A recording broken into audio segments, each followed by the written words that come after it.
Delhi high court ने मुख्यमंत्री वीरभद्र सिंह को झटका देते हुए उनके खिलाफ मनी लॉन्ड्रिंग का केस जारी रखने का फैसला दिया है। कोर्ट ने वीरभद्र की उस याचिका को खारिज कर दिया जिसमें उन्होंने ईडी की एफआईआर रद्द करने की मांग की थी। ईडी का केस रद्द करने की वीरभद्र की याचिका दिल्ली हाई कोर्ट में खारिज होने के बाद बीजेपी ने सीएम वीरभद्र के खिलाफ आक्रामक रुख अपना लिया है।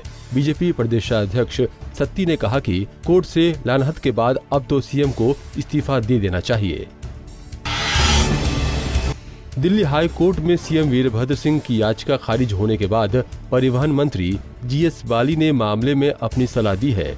बाली ने कहा कि वीरभद्र के पास अभी भी अपेक्स कोर्ट और डबल बेंच के पास जाने का मौका है, उन्हें अपने वकीलों से सलाह करनी चाहिए।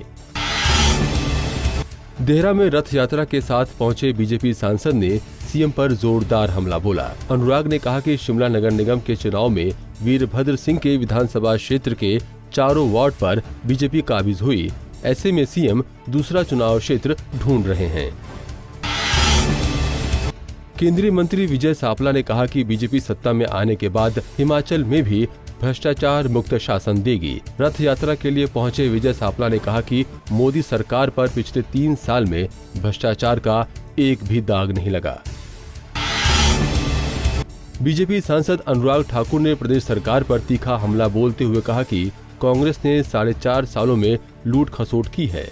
सभी कांग्रेसी नेताओं के नाम भ्रष्टाचार में आए हैं। बीजेपी के सत्ता में आते ही इन भ्रष्टाचारियों पर कार्रवाई की जाएगी। केंद्रीय मंत्री जेपी नड्डा ने सीएम वीरभद्र सिंह पर पलटवार किया। उन्होंने कहा कि बीजेपी में सीएम पद को लेकर कोई भी जंग नहीं है। नड्डा ने नसीहत देते हुए कहा कि बीजेपी राज्य में सीएम कैंडिडेट कौन होगा उसकी चिंता सीएम न करें, बल्कि वे अपनी चिंता करें।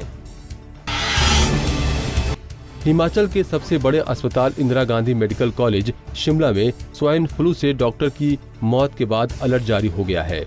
Doctor RG. सूद रेडियोलॉजी विभाग में तैनात थे और पिछले 11 दिन से अस्पताल में भर्ती थे। सरकार की नीति से नाराज आउटसोर्स कर्मचारी चुनावी साल में सड़क पर उतर आए हैं। शिमला में कर्मचारियों ने सचिवालय का घेराव किया और नारेबाजी की। सरकारी विभागों, निगमों और बोर्डों में करीब 35,000 आउटसोर्स कर्मचारी तैनात हैं।